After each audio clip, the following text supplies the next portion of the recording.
All right, we're live, everybody. Thanks for joining. A couple minutes late here, no big deal. Um, as we jump into another week, there's a lot to get to. Before we jump into everything, just quick introductions. Making his first time on the program, Quidditch guy. How we doing tonight? Doing great. Thanks, Freddy, for inviting me on here. Absolutely. Thanks for having us. Um, Kevin from Bristol, a repeat customer, was on 8 weeks ago. Kevin, how are you feeling? I'm not quite Mastongill fresh. I'm still getting over the case of the canes that I had, but I'm doing better. Thank you. Good, and congratulations on your first appearance in the studio. I Thank think you. maybe we'll discuss that a little bit here as the show goes on tonight. Won't jinx it, but Um, sure. so before we get into everything, there, like I said, there's a lot to talk about.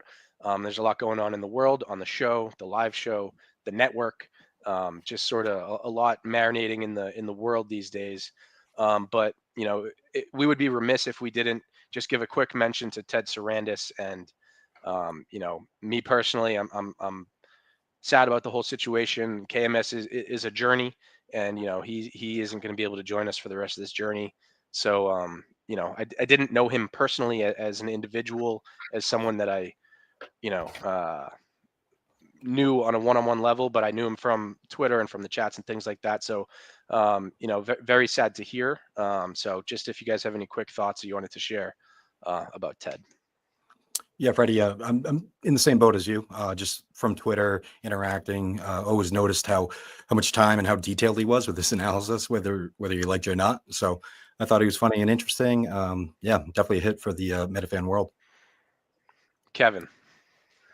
Yeah, I'm not gonna lie, it really hit me like a ton of bricks. There's a bit of an unfair misconception with minifans or people that are really like into the show, or they think they're like these obsessed losers, which maybe it's not totally unfair, but I just feel like a lot of the same kind of guy who is really into the show will put that same energy into something like their kids.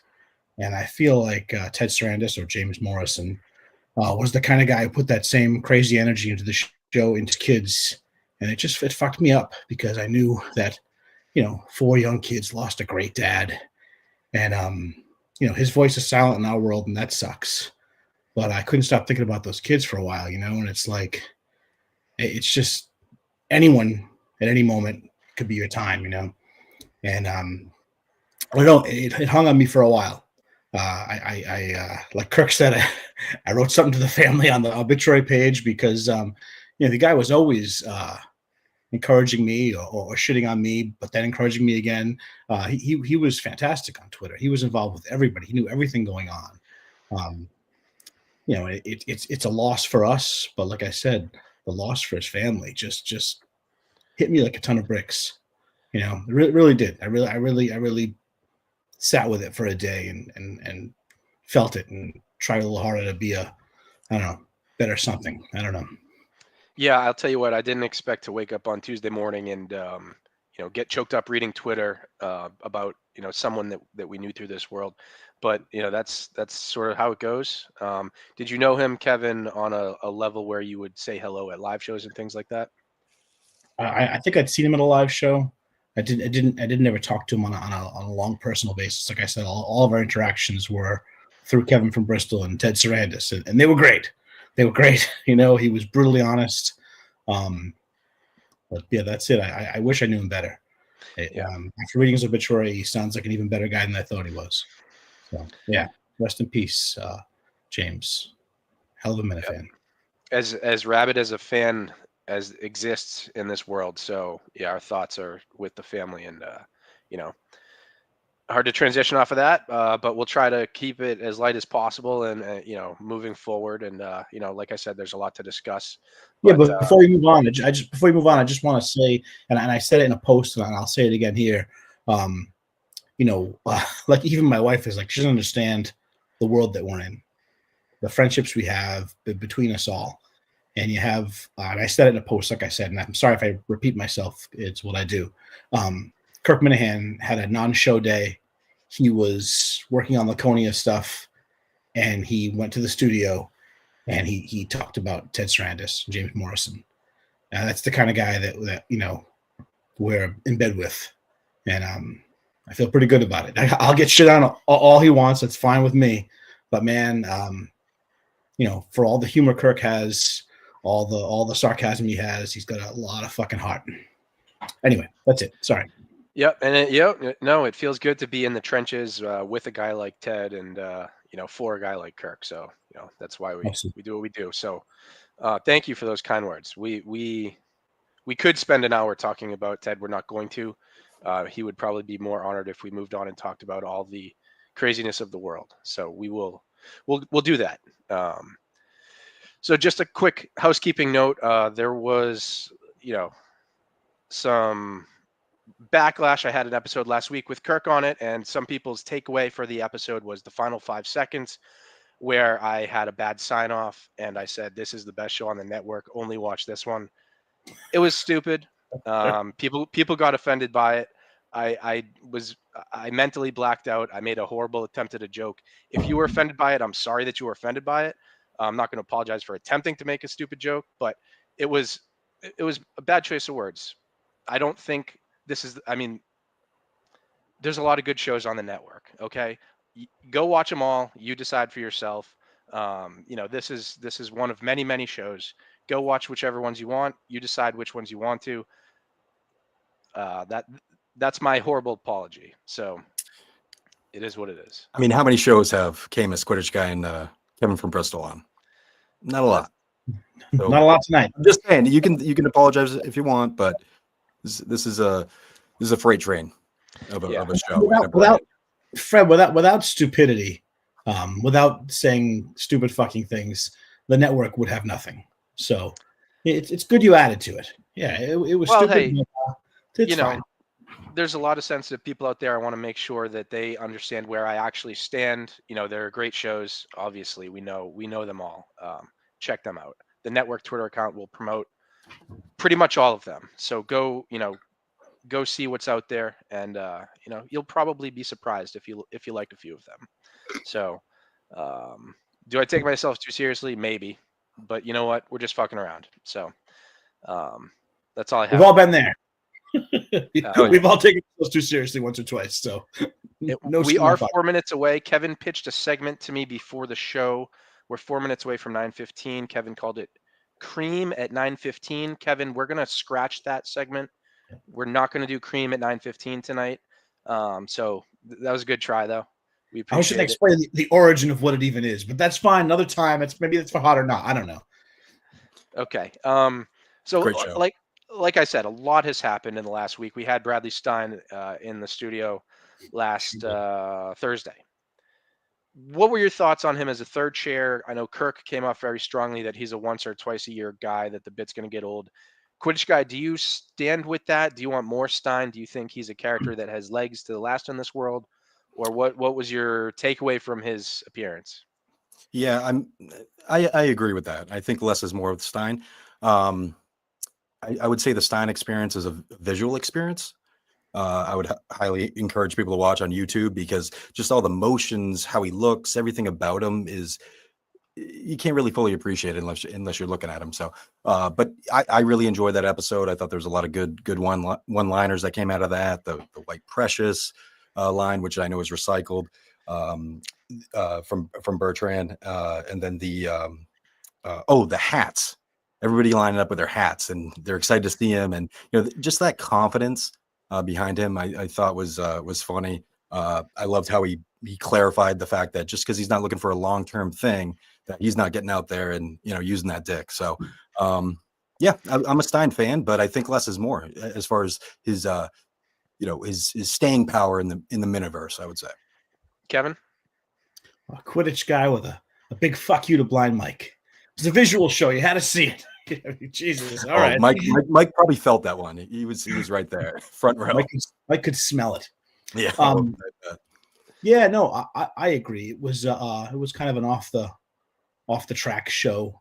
It was a Stein show, and that would get old very quick. Even someone who's as talkative or over the top as I am, I knew to take a back seat while on the show. Stein did not. And Kirk played along, but I think if it happened more than once or twice, he would snap on the guy because it's too much, and I can't see how he would continue that same. It would be repetitive, just like when what's his name was on the show. What's his name? Burn Barrel. Tom Shattuck. Yeah. Shattuck was great on the show, but it was like it was just full speed ahead, full cocaine. It was a lot, and and it's just not. It's not at that point. It's not Kirk's show. Kirk just kind of plays along, which was great. But I'd rather have Kirk at the helm running the show than Bradley Stein, who was entertaining as hell. But yeah, I'm good with once or twice here and there. Yeah, and I think he had to swing for the fences. He had to bring in 4 watermelons and a sword. Because I don't think what you did. I don't think he has that shot in his bag. I don't think he can. He's got to be all go, or I don't think it's going to work for the show. It does annoy Kirk halfway through, even though it was great. But I did have people tell me that they thought he was a combination of somewhere between Stephen Gloucester and Gus. Stephen Gloucester with the bits and Gus with the lying. I had someone compile a list, or they sent it to me, of things they think were just total fabrications and lies. The LSAT score, thinking he could get himself into Harvard. A 40-year mortgage. I'm old. Maybe 40-year mortgages are in now. He called it FHA loan and ROA loan. He thinks you graduate from law school and all of a sudden you make $400,000 right away. He thinks talent starts at $250,000 to $750,000. He didn't know Shannon Sharp was an NFL player. He just thought he was a media person. He said, long story I think short, there was the Stein humor, though. I think he was being sarcastic on that. He had $50K in the bank, which was probably a gift for Grandpa. He compared Karen Reed to O.J. Simpson trial.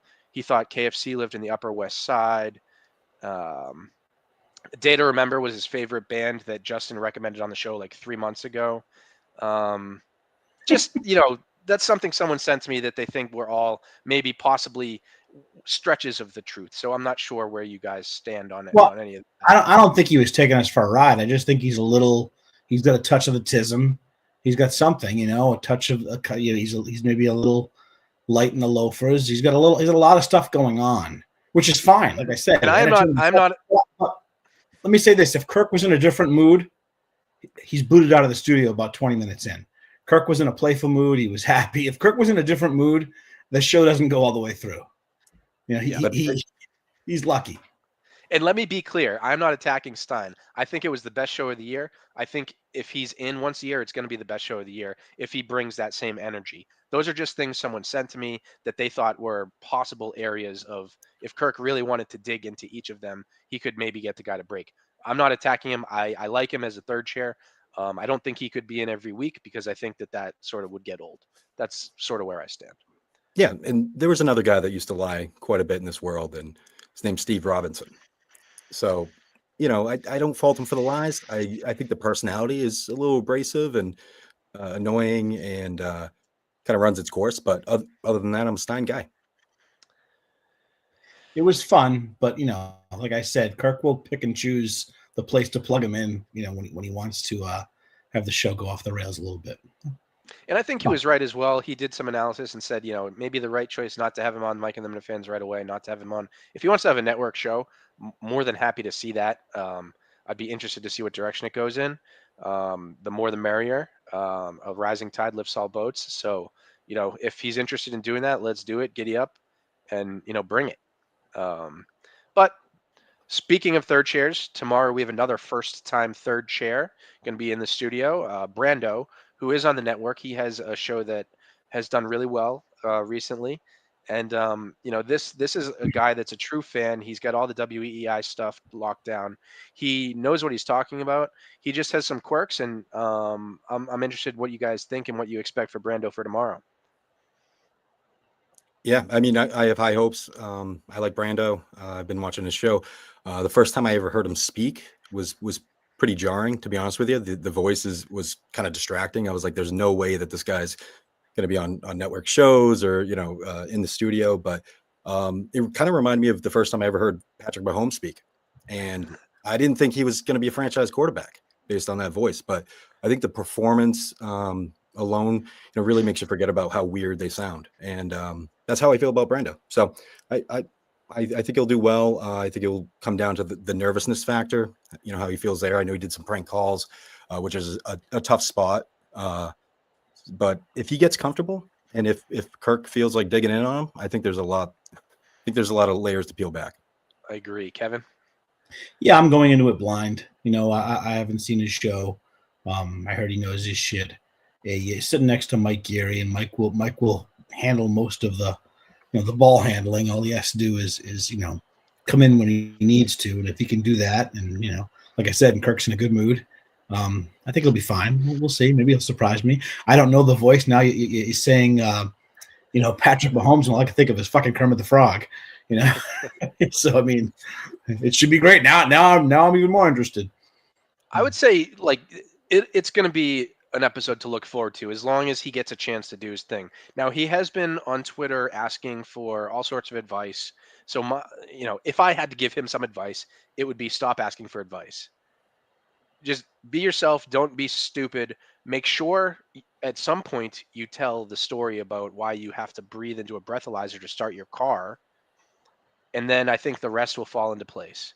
But I don't think you need to bring a game unless you've got something that, you know, that's an A+ that you've had in your back pocket for 2 months. If you're doing a game just to bring a game, I would say probably don't do that. That's not necessary.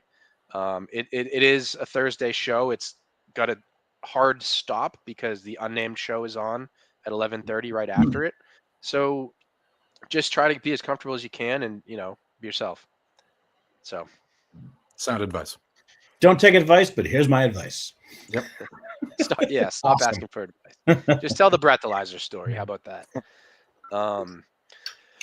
We have Laconia coming up in 2 days.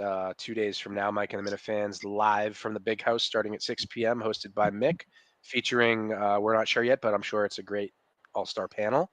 And then Saturday is a full day of activities, capping off with the live show in the theater, the Colonial Theater in Laconia. So just sort of where are you guys at? What are your expectations? Are you going to be there? Are you more excited for this than the others? Or what's your, if I had to take the temperature in the room on how you're feeling about the live show, how would you land? Yeah, I'm very excited. I had a great time in Portland last year. Portland was actually my first time going to a big show. I've been to some of the smaller shows or smaller events, if you want to call them that. But that was the first time I actually made it out to go to one of the big ones. I didn't go to the Wilbur or the other Portland show. So, but my takeaway from that experience was the energy. You know, it didn't matter what was going on, whether it's, you know, Kirk up there shaking his ass, singing, you know, the dancing, the special guests come out, the cringy, like, you know, funny moments that happen too. But I would expect this show to have all those kind of that DNA, you know, in some form or fashion. So I'm curious to see what the venue looks like. I haven't been there before, but I'll be up there this weekend, you know, bopping around and what I'm also looking forward to is some of the Minifan events. Whether it's the cornhole, I suck at cornholes. I wouldn't play, but you know, maybe going out there, checking that out, Mike and Minifans beforehand. So I'm excited about the whole weekend itself, but I think the show, it'll be great. And if it's not great, it'll be great content after the fact. So. Yeah, no, I agree. I think that as these things go, it's either a grand slam or something fucked up, and then you get to talk about it for 2 weeks, and a producer ends up losing their job. Kevin, where are you at? Did I see correctly? You were up there scouting the place out.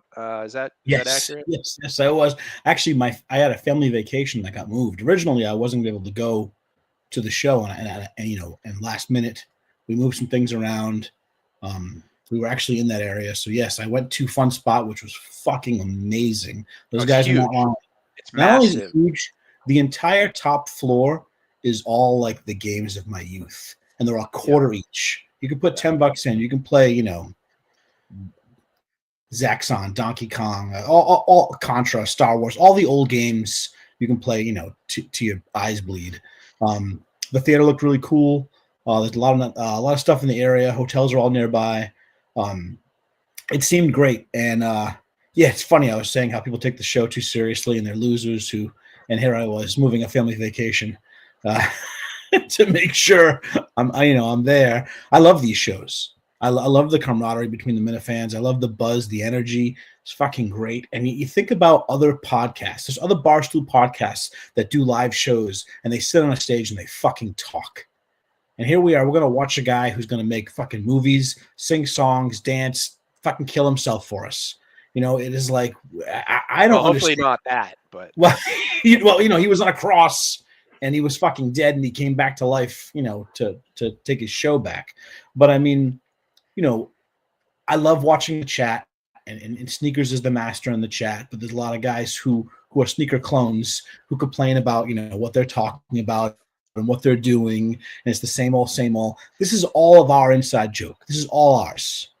This is all for us. I can't understand how someone who wouldn't look at this show, listen to this show, or listen to Kirk and fucking fall in love with it and be one of us. It doesn't make sense to me, but they don't. Here we are. We're our community, and like Kirk says, he's going to talk about what he wants to talk about. He'll sing what he wants to sing. He'll do what he wants to do.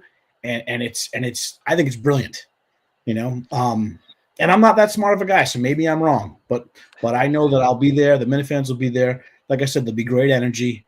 And like you said, you were right, Freddie. It'll either be there'll be some fucking abomination or abortion on stage, maybe literally, and that'll be worth talking about. But Kirk will still salvage it. It'll still be entertaining. It'll still be fucking phenomenal, and they'll put way more into it than anybody else would for us fucking imbeciles. So yeah, and you mentioned you're not smart, but you do have passion, and that's important. We notice it. So, and you mentioned people take themselves too seriously. I don't know anybody like that.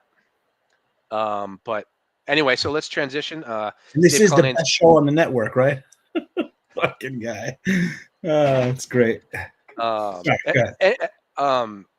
on Fun Spot, people weren't sure why they changed Mike and the Minifans from Fun Spot. It sounds like Fun Spot's bar area is small and limited, and you can't take drinks out of it. So it'd basically be like having a Mike and the Minifans in a tiny little hole in the wall, which it would just not work out well. And I don't think Justin's legally allowed to be around that many children of a small age. Right. But his picture is in there. So, any other Laconia thoughts before we jump to our next topic of discussion? I think we cleaned it. No. Okay. Trivia. Dave Cullinan's favorite segment of the program. Are you guys ready? Kevin, you sort of got the raw end of the stick last time on trivia because you played against Coleman, and that was in my humble opinion, one of my finest moments, his trivia questions. But it is what it is. It was fun, but yeah, I sucked.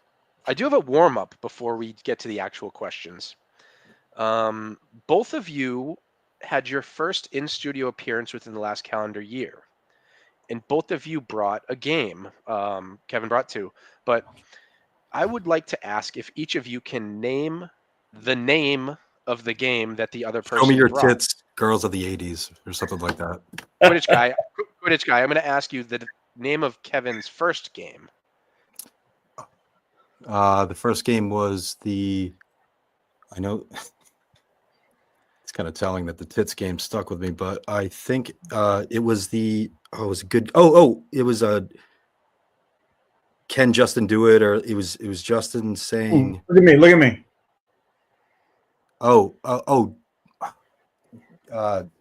Speak No Justin. Damn it. Yes. Yeah. The monkeys. Yeah. I got those freaking things sitting around here too. Hear no, see no, speak no. Yeah. Okay. Anyways. Yes, that's a good that's a good warm up. Kevin, can you name? I don't know the Quidditch guy's game. Do you remember it? Christ. Do you remember it? No, I mean, if you refresh me a little bit, I'll get it. But I no. I'll just read off the name of the game. Central Massachusetts town or Quidditch team franchise, and if it's a Central Massachusetts town, is the population higher or lower than the seating capacity of a KMS live show venue? Oh my God, yes. Yeah, that's clever. Rolls off the tongue. Yes. Quite possibly not quite possibly. Definitely the longest named game that anybody's ever brought in studio. I think so. I haven't checked the stats on that, but I would think so. Yes. Well, my research team confirmed it. Okay. So Cool. All right. Let's get to the actual trivia questions. 3 quick ones. If you think you got it, let's do this time. Raise your hand. So the first visual I see a person raising their hand, then I'll call on you. All right. So it's going to be visual. Okay. Ready?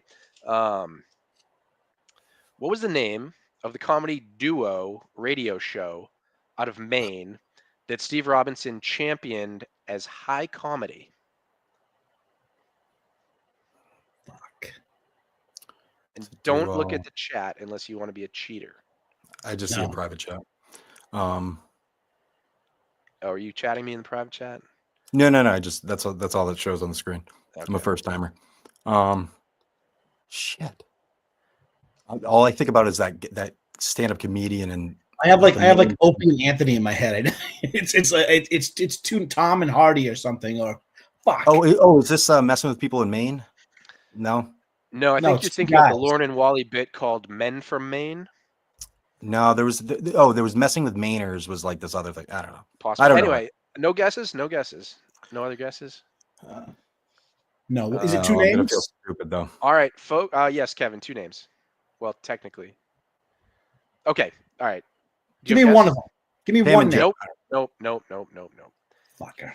Folks, we stumped them on the first question. Yeah. Bert and I. That's it. Wait, damn. was that a comedy duo? Maybe I butchered the phrasing of the question, but So there was a guy that did like this. He was he did like stand-up comedy or something. it was like a And- radio. It was like on the radio. You know? Okay, yeah. But it was like he would be talking, and then he'd like talk about this weird like main situation, like, oh, you can't get there this way or something Yeah, like. like, oh, I don't know. Maybe Lois people. got stuck behind a moose and has to. Oh, across okay. the I lake thought or it was whatever. like it was just the guy speaking, and Bert and I was like him and himself somehow. I don't know. Fact Well, check. either team. way, we spent so Yeah. much time on it. Bert and I will Yes, live we in did. infamy. I'd like to double down. Next question. The Dozen Trivia Live show happened in Boston in November of 2022. What bar did Kirk host a live show at directly before the Dozen Trivia tournament started? I was there. I don't know the name of it. I think I know what it is. I've been there before, but I can't think of the name. Does it have a downstairs? Once you hear it, you're gonna be like, "Oh yeah." No guesses. Shows how bad my mind is. I was fucking there, and I don't know. The Dozen show was at House of Blues, House of Blues. Yeah, so I believe it was right next door. it was. Yeah. It was called the Cheeky Monkey. Yep, been there. It's like a Cheeky brewery. Monkey, yes. And our audience is going away in droves. Let's get through it. On that show that went to podcast, that they broadcast from the Cheeky Monkey, Jeff D. Lowe came on that episode at the tail end of the episode and presented Kirk with a gift. What was that gift? Kevin. I believe it was cookies. So technically, he might have also given cookies. He definitely did because I ate some. So I'll give you half a point for that. But we were going for a VHS copy of Bicentennial Man. Oh yes. So Kevin, you win 0.5 point to 0. There was a tiebreaker, but I think I don't want to keep the show at a grinding halt. No, Let's move I think along. we all agree. All the viewers are the losers of this game. So Yeah. Well, fair enough. all right, Quidditch guy, you were an intern for the show for what, 3 months, 3 or 4 months? Yep. Okay. Something like that. Yeah. So as a former intern, what is Fax doing? I think he's making himself wallpaper, getting in the background. I think that's a smart move, especially if he's getting paid through this program he's doing. Yeah. He's probably just trying to hold on to his job. So I would say timestamps, cutting clips, like what they say on the show. Nothing So more, it's the nothing less. same old. He's there's no special project he's working on. He's not compiling some, song list or anything like that. I would assume so. I mean, I think that they have more stuff that they're working on themselves, the producers, than we know about. So Yeah. I think that that might be the case, but that would be my best guess. I would guess Twitter stuff too. No. Maybe I don't know if I think he said before he doesn't have access to Twitter. So Like, when people say cutting clips, like during the show, when clips go up on Twitter, is that the intern typically putting that up? no, not usually. I think there's somebody else. Like there's So because if you're in studio, because of the Wi-Fi and the internet and all that kind of stuff, you don't like upload clips like during the show. So I think they have somebody else that does that. So that's why there's only a couple. But as the intern, you're identifying like the clips, and you like I would like start recording them and cutting them. So right after the show, I'd send a list or like a few of the best ones from the show over to the producers. They decide when they go out, how they go out. Fascinating Gotcha. stuff. I know. Yeah, so he'll be up in Laconia. It sounds like they have something planned with him. I don't know really what. Oh, cool. But yeah, he's been pretty quiet. Once he sort of got his butt smacked when he spoke up once. He could be doing more, for sure. I Yeah. mean, every intern's different. As a fan, it would be nice to know like what he's got going on, but I get it. There's a lot going on. Kevin, any facts, thoughts, or do you want to just move on? Nice pun. Moving on. Thank Moving you. on. So Colin showed balls last Friday on the Dan and Newton caller. It's been talked to death, but do we have any lingering thoughts on Colin and his his ballsiness? I love a good Colin rant or screaming match. He's had a few of those over the years. So, yeah, I don't know. I kind of feel weird about going too deep into that whole topic with his brother, the whole thing. I don't know Dan and Newton, never met him.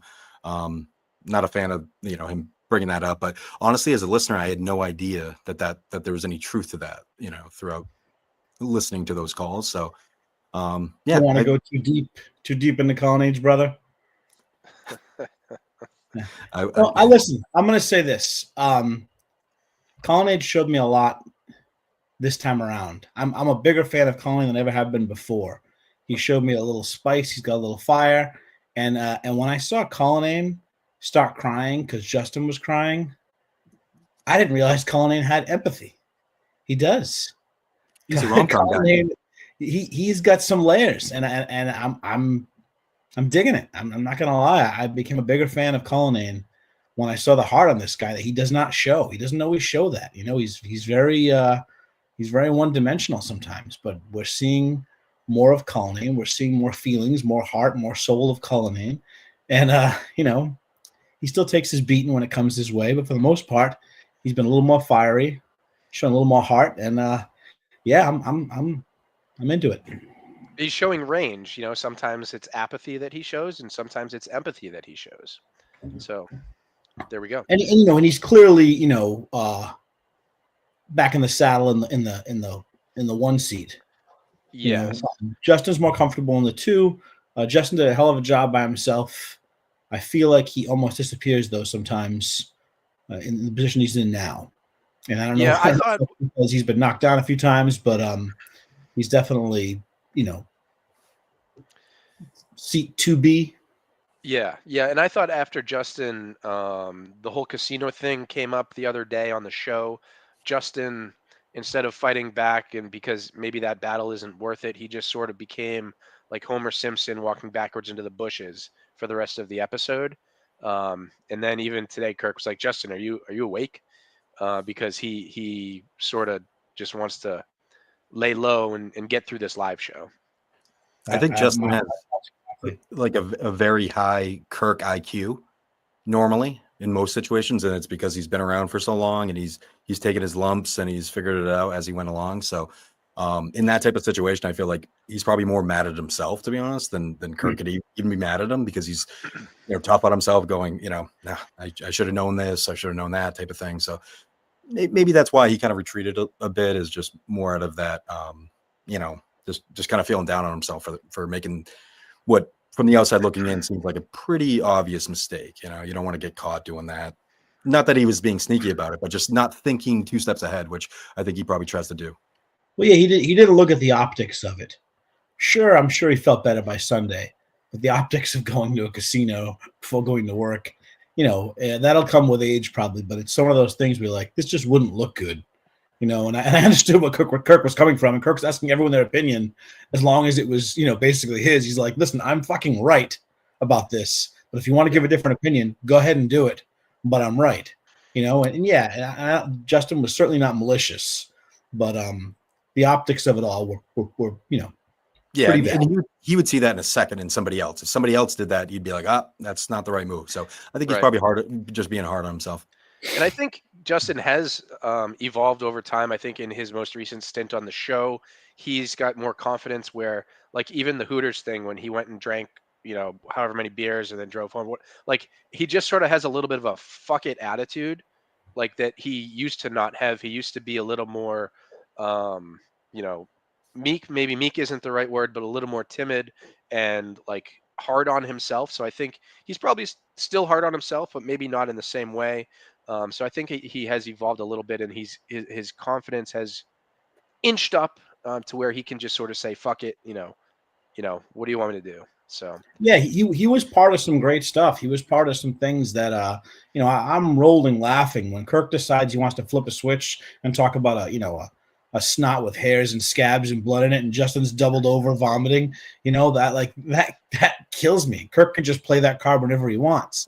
Of course, Kirk could say that Justin's mother had her period eggs on her blood on her eggs and that doesn't make him throw up, makes him angry. But the snots make him throw up. It's like something traumatic happened in this kid's life that certain things are triggers, and it's or when he played the card where Bubba dies, he's having to say that he loves him and he misses him, and he's starting to cry. I mean, and Colin was crying. I mean, that was fucking genius. I mean, listen, Justin can be a content machine when he doesn't try to be, and then as long as he follows those simple rules. He's a great part of the show. I love him. let's be fair. Nobody pulls it out of anybody better than Kirk. It really comes down to Kirk. Kirk is given, a basket full of ingredients, and he, makes a souffle out of it every time. So, as always, A+ job by Kirk. Any other producer thoughts in general, or there's a few other things we can get into. It'd be fun. We're gonna have Coleman back on Friday taking calls. Yes, I've been Coleman will really, be in studio on Friday, taking calls. I didn't Probably, think Coleman was that big of a fan of the show when he was on the show, and now I realize he's a huge fan of the show. Oh, So yeah. it's really amazing how people they're all just satellites orbiting this world, whether they come or go. No one really ever leaves. Coleman's in pretty deep. Critish guy, did you overlap with him at all, or have So any that's experience with him? so I reached out to him when I was interested in coming in for the internship. And so I communicated with him, and then the week I was supposed to start was when he got fired. So, or no, not fired. Sorry, he left, but Yeah. he was like suspended. So I was supposed to work with Coleman. He left, and then Justin kind of had a bunch on his lap, and then kind of inherited me. So that was the experience there. And then right when I left, that's when Colin came back. So I was mostly just with Justin. Yeah, and I do remember your first appearance in studio. Coleman was the producer. So basically, the person that was supposed to be your boss was gone when you started. Yeah, and when I was invited in, like I had sent that to him. It was like before the 4th of July or whatever. And then he messaged me the night before and said, "Hey, do you want to come in tomorrow?" I was like, "Oh, on the show? Yeah, sure. Why not? I guess, let's do it." So, And Coleman's in deep. He watches a lot of things. I think his work hours help. I think he's flexible, and I think he gets to watch the show every day, and he's watching shows. He's probably watching right now. Hijack He's every in Friday. chats. I mean, he's in Yeah. spaces conversations. He's more involved than a lot of people. He's a bigger Minifan than he was before he got the job, because before he got the job, he wasn't a Minifan. So, it's a big tent. Everyone can come on in. Like I said, I think when you get in this world, if you get it, you're gonna fucking love it. If you Yeah. get it, if Oh, you for get sure. offended easily, if you're a little, if you're kind of a sensitive, or if you think you're too smart for yourself, maybe you don't get it. But Yeah. for most of us in that window of fat or bald or stupid or whatever we are, whatever these people are, we get it and we love it. oh, it's not that bad. Come on, man. No, it looks great. I Christ. could have it off. You look great. So speaking of Coleman, he was jealous today that the Disney trip got brought up, that Harry Potter got discussed on some level. So this whole Disney trip, do we think it's going to happen? I think it's one of these things that they talk about once and probably it might float away. Thoughts on that? Yeah, I doubt it would happen, to be honest with you. I hope it does. I was just talking to my wife tonight. We were thinking about going down to Florida at the end of March. So if there's like some sort of like live show or something like that, I would definitely try to make it to. But unless there's some sort of like overlap with maybe something going on with the case, perhaps, or something like that. I mean, I don't know. I'd love for it to happen. But realistically, I just can't picture those guys on a Disney vacation together with Justin's mom and aunt, who both Kevin, seem if they like if they public did people. go to Disney, Kevin, would you be in the bushes hiding, taking pictures, or what do you think? I sure would want to be. Let me tell you, I would have some serious FOMO. But when I was a kid, like all your favorite TV shows, like the Brady Bunch went to Hawaii. Everybody would have like an episode where the show did something really cool and went somewhere. Brady Bunch also went to the Grand Canyon, found a lost Indian. But my point is this: to have a KMS special episode, the Kirk Minahan show goes to Disney, would be fucking wild. To see that footage, whether you see it live and you're there, which would be amazing, or just to see what they would put together and have afterwards. Mike in the wheelchair, cutting lines, bringing the guys on rides they don't want to go on. I think it'd be tremendous. Is it a big ask? Maybe. But I mean, these guys went to the middle of nowhere and sat in a cafe with an old guy who wrote a book. I mean, the Kirk Minahan show is capable of anything. Just a matter of, will Kirk want to pull the trigger on it? I think it'd be fucking great. I hope they do it. And Quidditch guy, they brought up some Harry Potter talk today. I'll let you get your thoughts off here briefly. Like I said, we did already lose half our audience, which is not a big deal. Yeah, let's get rid of the rest. No, I would just say that with the Harry Potter talk, they weren't factually incorrect, technically, in a lot of cases, but it was like it was like listening to facts talk about the '86 Celtics. It's like they know about it, but they don't really know about it. If that makes sense, they're out of their element talking about Potter. So that was it. No big deal. Okay. Do you find J.K. Rowling attractive? Physically, not especially. She's got a lot of sass. I don't think she's as crazy as people think, but that's a whole nother topic. Do you find Hermione Granger attractive? The character or the actress Emma Watson? Take it how you will, man. I don't know. I mean, Emma Watson is very attractive, so I'll say that. All right, I'm not falling for your games, Kevin. Take that somewhere else. We'll take that as a yes. He found the young wizard girl very charming and attractive. Take it however you want, my friend. Yeah, and I don't know anything about Harry Potter, so I don't know if Kevin, if you have anything to add on the topic or not, or we roll on. I've read a couple of the books, but I couldn't hold a conversation, more than I could about fentanyl and Jerry Callahan. So okay, is there anything we didn't bring up tonight that you guys wanted to touch on, anywhere in the KMS world that you think is worth mentioning or noting? I have a couple of things. I could just rapid fire them if you want. Go for it.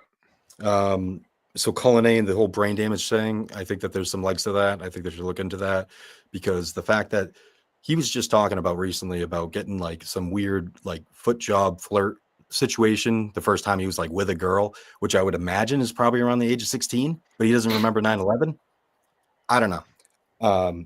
Two, shout out Sneakers for I think he got me on because I saw Freddie, you and Sneakers were kind of going back and forth a little bit, and then an hour later I got the DM like, hey, would you be interested in coming on because of getting more people on here? So quick note on that. That's possible. I don't recall exactly, but Kirk has unofficially said that Sneakers is like the ombudsman, from the chat to the show or whatever, which is fine. I'm cool with that. But when Sneakers says that I was upset that my show wasn't promoted or talked about, that's just what Sneakers thinks. I never said anything of that sort. So just a slight friendly correction of the record on that. That's all. No, that's fine. I'm thinking more from my perspective. And I'm thinking, and selfishly, I'm thinking from my perspective. So Sneakers has a track record that goes back quite a ways. If I were you, Freddie, I'd just let him cook. I mean, he's good at what he does. Like I said, Kevin, it's a slight friendly correction. Yeah, that's fine. Well, nonetheless, Minifan Airbnb, that whole situation going on, I feel like John and Warren wasn't getting enough respect. They were like, oh, he doesn't really fit in with the rest of the group. When I was at, I think it's the Capitol Theater in Arlington for the Aaron Hernandez thing, I watched him jaywalk right in my face. And I just sat there like a bitch, just waiting for the thing to say walk. And he just walked right across, had no problem. There's a car coming in and everything. Don't let John and Warren, don't let his friendly face fool you. He can fit into any group of people. I've seen it. I saw him at Meth Mile once. I don't trust him. He's got a dark past and a dark interior. Yeah, I respect him. I don't trust him. He's from Warren. I mean, if you guys knew what I knew about Warren, you'd know that means something nefarious. Anything else, Twitch guy? That's it. That's all I got. Well, I just want to say this. I watched Cullinane, who I thought was like the guy sharing steak with Karen Reed, and he couldn't say he thought she was innocent. And I just want to say this, and this might sound antiquated. Maybe I sound like an asshole, but my wife's smarter than me, more successful than me, better than me. She can't parallel park a car to save her life. She can't back up into the driveway. To think that Karen Reed, after having 6 Mai Tais and 2 beers, could go 24 miles an hour in reverse for 60 feet and hit a guy in the snow is fucking insane. Even by accident, that's almost impossible. So, I mean, I thought Colin would have came to her defense and immediately said, of course she's innocent. I've eaten steak out of her fingertips. But he did not. I was shocked. Later on, he kind of recanted that. He came back and did say he thought she was innocent. But, I may not know shit from Shinola, but a woman backing up in a snowstorm at 25 miles an hour for 60 feet, hitting a target that's alive, is incomprehensible to me. Even me, I was a valet at Ultimate Valet in Boston for years. I don't think I could do it. Maybe I could. But either way, hearing that episode and hearing him say he could not say that he thought she was innocent shocked me.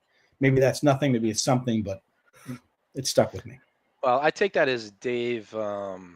He sees the rabid folks on both sides, and I think he doesn't want to say the wrong thing and piss the wrong people off. That's where I land on his stance, I guess. So, anything else, guys, before we wrap up? No? I think Menners has a big announcement tonight. Something happening with him. He's going to set the record straight. What happened with Menners? Yeah, I'm not sure what that's about. So tune into Tiny CEO at some point tonight. I think 10:30 or maybe sooner, depending on when this wraps. But that'll be it for tonight. Thank you. You sure you want to cut this short? I think this was going great. No, we're doing more questions. If you give me trivia about movies or like 80s, 90s music, I'm okay. But the stuff you're asking me, my mind does not retain. But no, thank you. Yeah, KMS trivia only. Being here with me. But hey, guys, thank you both for coming on. Thank you everybody for watching. Thank you for watching the network. Go watch all the shows. This is the penultimate episode of Fireside Chats Season 1. Next week's going to be the last episode for quite some time. We'll talk more about it next week. So again, thank you everybody for watching, and let's have a great weekend in Laconia. Yeah, thank you guys. Thanks, Freddy. Appreciate it.